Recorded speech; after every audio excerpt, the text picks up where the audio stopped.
The faucet in our kitchen had been dripping for 3 weeks, and like everything else in my life, I was the only one who seemed to give a damn about fixing it. It was 2:17 a.m. when I finally crawled under the sink with my wrench, cursing under my breath about Sarah's ability to ignore problems until they became someone else's responsibility. That's when her phone lit up on the counter above me. The buzz was soft, but in the dead silence of our suburban house, it might as well have been a fire alarm.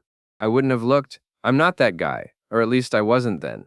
But the phone slid across the granite countertop Sarah insisted we needed, and the screen faced down toward my upturned face, like some twisted spotlight. Can't wait for Friday. Wear that dress I like. Don't let him catch on. B. I stared at those words until they burned into my retinas. Then I read them again and again. My name is David Mitchell. I'm 38 years old, and I work as a senior project manager at Nexus Technologies, a mid-sized software firm here in Columbus, Ohio. I drive a 7-year-old Honda Civic, drink my coffee black, and until that moment, I thought my biggest problem was a leaky faucet. Turns out my wife's late nights weren't for spreadsheets, unless you count the kind you do on Egyptian cotton. I slid out from under the sink slowly, my knees protesting against the tile floor. The phone had gone dark again, but the damage was done. 23 years of marriage, and I was getting a front row seat to its destruction via text message. Sarah was upstairs, sleeping peacefully in our bed, probably dreaming about her Friday plans with B. I knew exactly who B was: Bradley Hoffman, our company's VP of Operations, 42 years old, silver hair at the temples, drives a BMW, and married to a woman who looks like she stepped off a magazine cover. I sat at our kitchen table, the one we'd bought at a garage sale when we were newlyweds and too broke for furniture stores, and tried to process what I'd just seen. The rational part of my brain suggested there might be an innocent explanation. Maybe B was her sister Beth, though Beth lived in Seattle and had never shown interest in Sarah's wardrobe. Maybe it was a surprise party for someone at work, but deep down, in that place where men know things they don't want to know, I understood exactly what I was looking at. The next morning, Sarah bounced around the kitchen like nothing had happened. She wore her blue dress, the one that hugged her curves and made her look 10 years younger. Her auburn hair was styled perfectly, and she'd put on the perfume I'd bought her for Christmas, the perfume she never wore anymore. "You're up early," she said, pouring coffee into her travel mug. "Did you fix the faucet?" "Working on it," I said, watching her face for any sign of guilt. Nothing. She was either innocent or a better actress than I'd given her credit for. "I'll be late tonight. Budget meeting with Bradley's team." She kissed my cheek, a quick, distracted peck that felt more like habit than affection. "Don't wait up." After she left, I sat in the silence of our empty house and made a decision that would change everything. I wasn't going to confront her. Not yet. If Sarah could play secret agent, so could I. Only my game would have better prizes. I called in sick to work that Friday.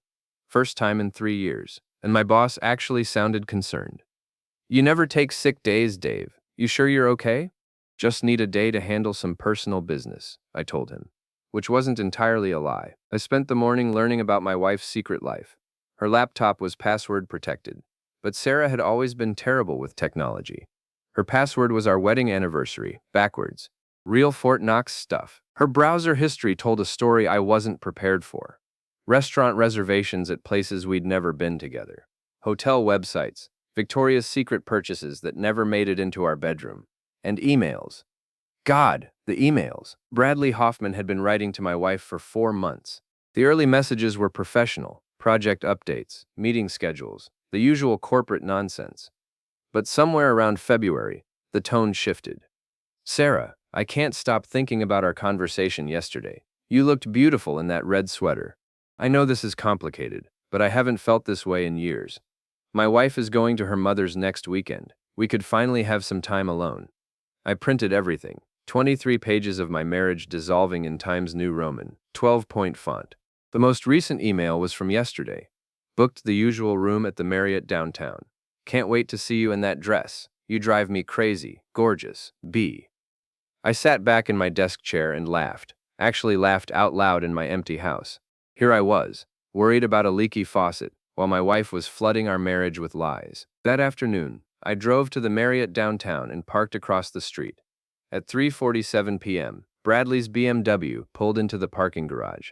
At 4:15 p.m., Sarah's Honda Accord followed. I waited 2 hours, When they emerged, Sarah's hair was messed up, and Bradley had his hand on the small of her back. They looked happy, relaxed, like a real couple. I followed them to dinner at Romano's, an Italian place with dim lighting and intimate booths. They sat close together, sharing dessert, holding hands across the table. Sarah threw her head back and laughed at something Bradley said, and I realized I hadn't seen her laugh like that in months, maybe years. When I got home that night, Sarah was already there, showering off the evidence of her afternoon. She came downstairs in her robe, hair wrapped in a towel. "How was your day?" she asked, settling onto the couch next to me. "Quiet," I said.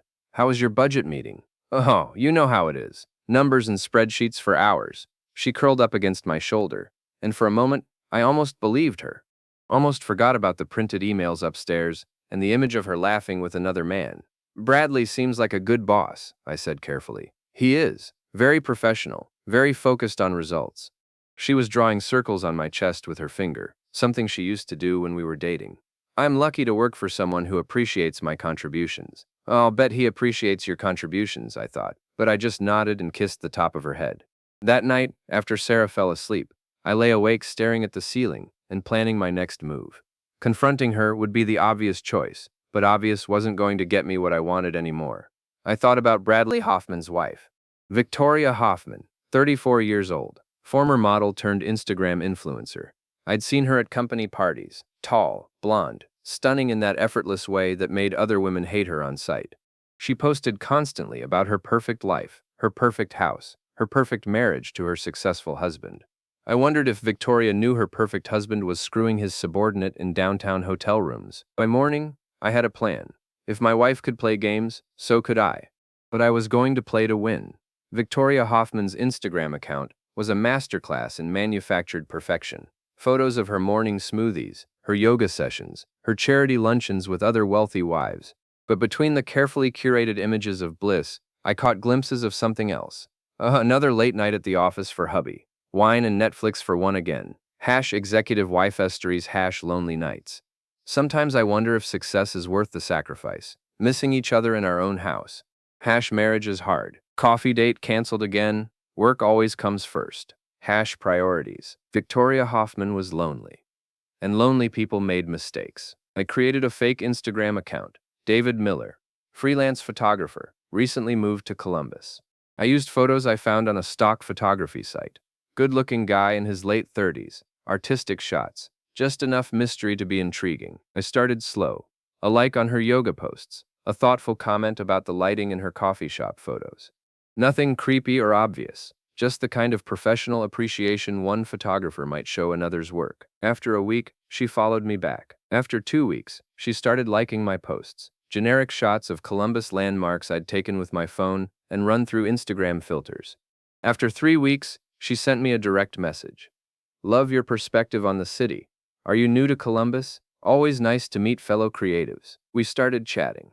Nothing inappropriate at first, just two people discussing photography, coffee shops, the best spots in the city for natural light. She was intelligent, funny, and clearly starved for conversation with someone who wasn't trying to sell her something or get her to promote their brand. Meanwhile, Sarah's affair continued like clockwork. Friday afternoons at the Marriott, occasional lunch dates, text messages that made her smile in ways I hadn't seen in years. She'd started working out again, buying new clothes, humming while she got ready for work. My wife was falling in love with another man, and it was making her glow. "You seem happy lately," I told her one evening over dinner. "Do I?" she smiled, cutting her chicken into precise pieces. "I guess work has been really fulfilling. Bradley's given me some new responsibilities, and it feels good to be challenged." "I'll bet it does," I thought. But I just smiled back.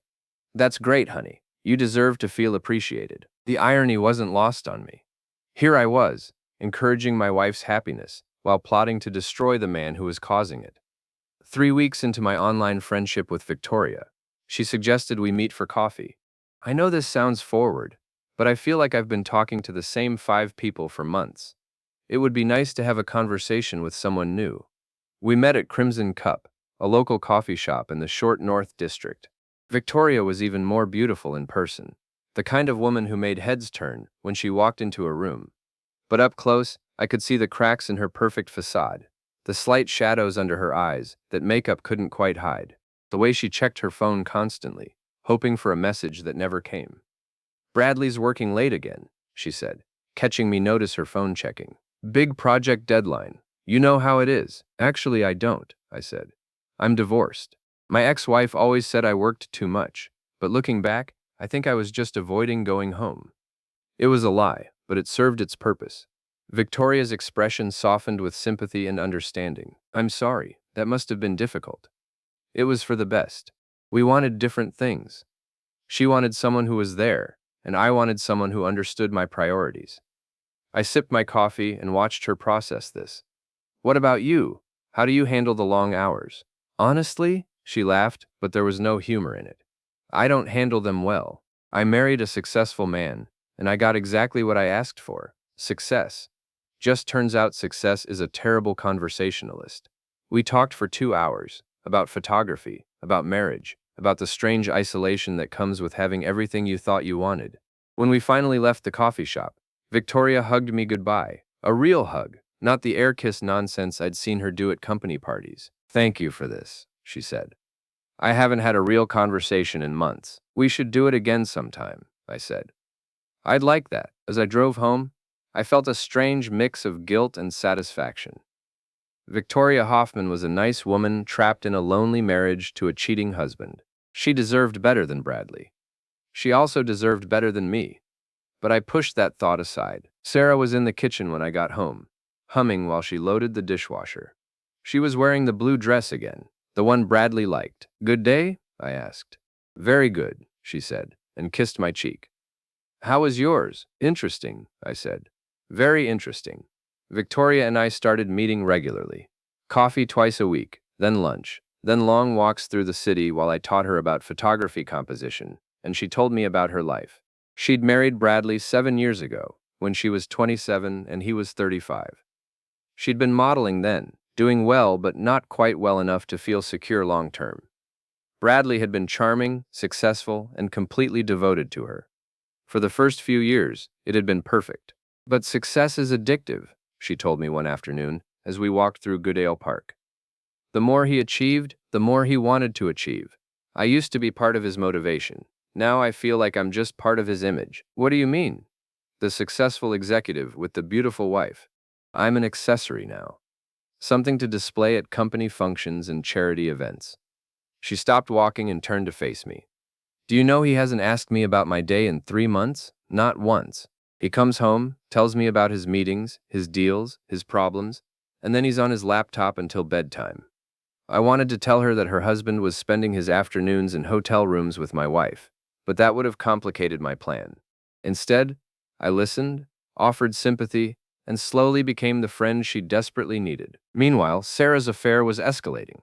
She'd started staying out later, claiming dinner meetings and networking events. She bought new lingerie that I never saw her wear. She changed her phone password and started taking calls in the other room. The breaking point came on a Thursday evening in June. Sarah was supposed to be at a client dinner, but I'd seen Bradley's calendar. He'd left the office at 3 p.m. for a site visit that would last until evening. I drove to the Marriott and waited. Sure enough, both cars were in the parking garage by 4 p.m. This time, I didn't just watch. I went inside. The hotel bar was busy with the after-work crowd, and I found a corner table with a clear view of the elevators. At 6:30, Sarah and Bradley came down together. They sat at the bar, ordered drinks, and acted like any other couple out for the evening. That's when I called Victoria. Hey, are you busy? I'm at the Marriott downtown, and they have this amazing light coming through the lobby windows. Perfect for some architectural shots. Oh, that sounds lovely. Bradley's working late again, so I'm just sitting at home. Mind if I join you? I was hoping you would. Victoria arrived 20 minutes later, looking stunning in a white sundress that made her blonde hair shine like spun gold. We set up near the lobby windows, and I started teaching her about manual camera settings while keeping one eye on the bar. Sarah and Bradley were deep in conversation, completely absorbed in each other. They hadn't noticed us, but that was about to change. Let's try some shots from different angles, I suggested, leading Victoria toward the bar area. The lighting over there is interesting. We were setting up our next shot when Bradley looked up and saw his wife standing 15 feet away with another man. The blood drained from his face so fast I thought he might pass out. Sarah followed his gaze and saw Victoria. For a moment, the four of us were frozen in a tableau of guilt, confusion, and dawning realization. Victoria waved cheerfully at her husband. Bradley, what a coincidence. I thought you were working late. This is a client dinner, Bradley stammered, gesturing vaguely at Sarah. Sarah, this is my wife Victoria. Sarah managed a weak smile and shook Victoria's hand. Nice to meet you. And this is David, Victoria said, introducing me. He's been teaching me about photography. David, this is my husband Bradley. I shook Bradley's hand and looked him straight in the eye. Pleasure to meet you. Sarah's told me so much about you. The confusion on Bradley's face was priceless. Sarah's eyes went wide with panic as she tried to figure out how I knew her name and why I was with Bradley's wife. You know Sarah? Victoria asked, looking between us. She's my wife, I said simply. The silence that followed was deafening. Sarah's face went through several shades of pale, while Bradley looked like he was calculating how quickly he could disappear into the floor. Well, Victoria said slowly, this is certainly unexpected. Isn't it? I agreed. Small world. The rest of the evening was awkward beyond description. We all sat together and had drinks. What else could we do without causing a scene? While Sarah and Bradley tried to maintain the fiction of a business dinner, and Victoria chatted innocently about photography and her day. I played the role of the clueless husband, asking Bradley about work and complimenting him on his dedication. Sarah's always talking about how hard you work, all those late nights and weekend meetings. You're really committed to the company. Someone has to be, Bradley said, shooting a nervous glance at Sarah. And it's so nice that you include the wives in business dinners, Victoria added. We should do this more often. By the time we left the hotel, both Sarah and Bradley looked like they'd been through a blender. Victoria, on the other hand, was energized and happy. I had such a wonderful time, she told me as we said goodbye in the parking lot. We should definitely do this again. Absolutely, I said, loud enough for Sarah and Bradley to hear. Maybe next Friday? The drive home with Sarah was silent, except for the radio. She stared out the passenger window while I hummed along to classic rock, feeling better than I had in months. Finally, as we pulled into our driveway, Sarah spoke. How do you know Victoria? I met her at a coffee shop. She's interested in photography. I turned off the engine and looked at her. Nice woman, very lonely though. Says Bradley works all the time. Sarah nodded slowly. He does work a lot. Must be hard on their marriage, I said. All those late nights and business dinners. Yeah, Sarah whispered, must be. That night, Sarah lay awake beside me, staring at the ceiling. I could practically hear the gears turning in her head, trying to figure out how much I knew and what I planned to do with the information. She had no idea that this was just the beginning. The next few weeks were a masterclass in psychological warfare. Sarah became paranoid, jumping every time her phone buzzed and watching me carefully for signs that I knew about her affair. Bradley, meanwhile, was walking on eggshells at work, clearly terrified that I might say something to expose him. But I wasn't ready for the nuclear option yet. I was having too much fun with the slow burn. Victoria and I continued our photography sessions, and our friendship deepened into something more complicated. She was intelligent, funny, and genuinely kind. Everything I'd thought Sarah was when we first met. The fact that she was also beautiful didn't hurt. But what really drew me to her was the way she listened when I talked. The way she laughed at my jokes. The way she made me feel like I mattered. You're different from most men I know, she told me one evening as we sat by the Scioto River, watching the sunset. You actually pay attention. Maybe you've been hanging around the wrong men, I said. Maybe I have. She looked at me for a long moment, and I could see the conflict in her eyes. She was a married woman, but her marriage was a shell, and we both knew it. That's when my phone rang. It was Mike Patterson, my best friend since college, and the best man at my wedding. Dave, we need to talk, he said without preamble. Can you meet me at O'Malley's? O'Malley's was a dive bar near my house, where Mike and I had been drowning our sorrows for 20 years. The urgency in his voice told me this wasn't a social call. I'll be there in 20 minutes, I said. Victoria looked concerned. Everything okay? I hope so. Rain check on dinner? Of course. Call me later? I kissed her cheek, a gesture that would have been innocent 6 months ago, but felt loaded with possibility now, and headed to meet Mike. He was already at our usual table in the back corner, nursing a beer and looking uncomfortable. Mike was a straightforward guy, An electrician who said what he meant and meant what he said. Seeing him fidget was like watching a mountain have anxiety. "What's going on?" I asked, sliding into the booth across from him. "This is awkward as hell," he said, not meeting my eyes. "But you're my friend, and I can't keep my mouth shut anymore." My stomach dropped. "About what?" "About Sarah." He finally looked at me, and I could see the pain in his eyes. "Dave, she's having an affair." "Hun." I took a sip of my beer and tried to look surprised. "What are you talking about?" "Jenny saw her last week at that fancy restaurant downtown, Romano's. She was with some guy, and they weren't talking about work, if you know what I mean. Jenny was Mike's wife, and she had an eye for detail that would have made her a good detective. If she said Sarah was cheating, she had evidence. Maybe it was a business dinner," I said weakly, playing my role. "Dave," Mike leaned forward. "They were holding hands. She was wearing that blue dress you bought her for your anniversary, and she was looking at this guy like he hung the moon." I sat back in my chair and let the silence stretch. Around us, the bar buzzed with conversation and laughter, but our corner felt like a funeral parlor. "How long have you known?" I asked finally. "Jenny told me 3 days ago. I've been trying to figure out how to tell you." Mike reached across the table and gripped my shoulder. "I'm sorry, man. I really am." "What would you do?" I asked. "If it were Jenny." Mike didn't hesitate. "I'd confront her, get it out in the open, and figure out if we could fix it, or if we needed to end it. And if she lied to your face, then I'd know where I stood." I nodded slowly, as if I were processing this information for the first time. "I need to think about this. Take all the time you need. But Dave, don't let her make a fool of you. You deserve better than that." I finished my beer and drove home, where Sarah was waiting with dinner and a guilty smile. She'd made my favorite meal, pot roast with mashed potatoes, and the house smelled like the home we'd built together over 23 years. "How was your day?" she asked. The same question she'd asked 1,000 times before. "Interesting," I said. "Mike told me something disturbing." Sarah's fork stopped halfway to her mouth. "Oh? He thinks you're having an affair." The words hung in the air like a toxic cloud. Sarah's face went through a series of expressions: shock, guilt, fear, and finally, defiance. "That's ridiculous," she said, but her voice cracked on the last word.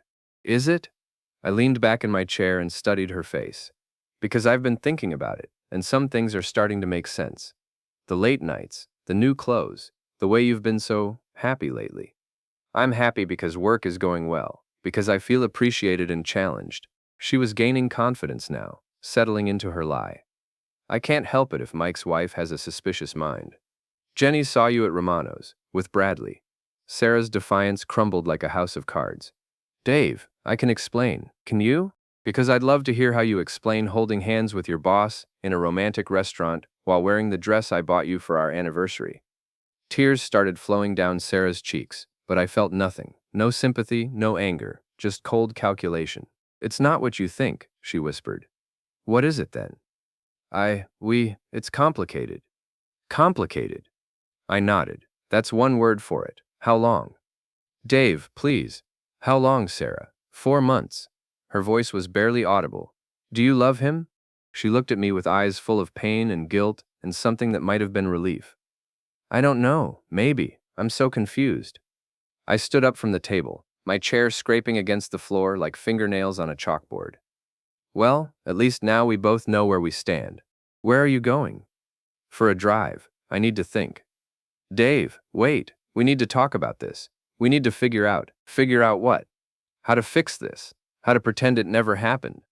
I turned back to her, and she flinched at whatever she saw in my face. 23 years, Sarah. 23 years I've been faithful to you, and you threw it away for 4 months with your boss. It wasn't supposed to happen. It just did. Things don't just happen. People make choices. You made your choice." I left her crying at the kitchen table and drove to Victoria's house. It was a massive colonial in Upper Arlington, the kind of place that screamed success and status. I sat in my car for 10 minutes, staring at the perfectly manicured lawn and wondering what the hell I was doing. Then I called her. "David, is everything okay?" "Not really. Can I see you? I know it's late, but..." "Of course. Come to the back gate. I'll meet you in the garden." Victoria's backyard was like something out of a magazine. Professional landscaping, a stone patio with expensive outdoor furniture, and a garden that probably cost more than my car.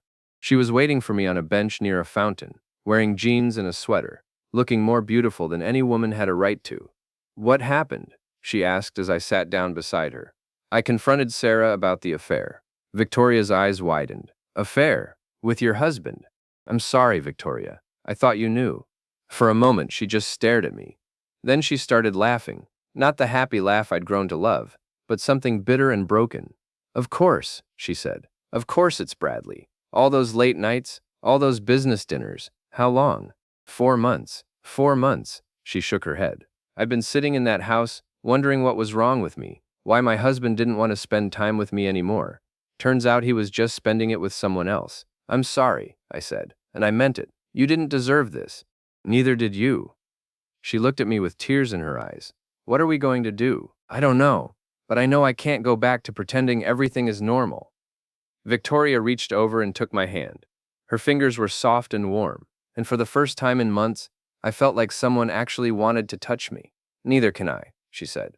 We sat in her garden for 2 hours, talking about betrayal and loneliness and the strange comfort of finding someone who understood exactly what you were going through. When I finally left, Victoria walked me to the gate. "David," she said as I reached my car. "Yeah, I'm glad you told me. And I'm glad I'm not going through this alone." "Me too." As I drove home, I realized that my plan had evolved beyond simple revenge. I wasn't just going to destroy Bradley Hoffman's life anymore. I was going to build a new one for myself, and Victoria was going to help me do it. The divorce proceedings were swift and brutal. Sarah tried to fight for half of everything, but her affair with Bradley had been documented thoroughly. I'd made sure of that. Ohio's no-fault divorce laws meant adultery didn't technically matter, but it certainly helped in the court of public opinion. Bradley, meanwhile, found himself in an increasingly precarious position. Word of his affair had leaked throughout Nexus Technologies, and the board was not pleased. Sleeping with subordinates was a fireable offense, and Bradley's previously stellar reputation was crumbling faster than a stale cookie. Victoria filed for divorce 2 weeks after I did. Unlike Sarah, Bradley didn't fight it. He was too busy trying to save his career to worry about splitting assets with his soon-to-be ex-wife. The irony was delicious. Bradley had thought he was trading up, exchanging his beautiful but lonely wife for an exciting affair with a younger woman. Instead, he'd lost both and was about to lose his job too. Victoria and I didn't hide our relationship. Why should we? We were both free adults whose spouses had betrayed us. If we found comfort in each other's company, that was nobody's business but ours. The company Christmas party was held at the Marriott downtown, the same hotel where Sarah and Bradley had conducted their affair. The symmetry was too perfect to ignore. I arrived with Victoria on my arm, and the reaction was immediate. Conversations stopped mid-sentence as people noticed Bradley Hoffman's estranged wife entering with one of his employees.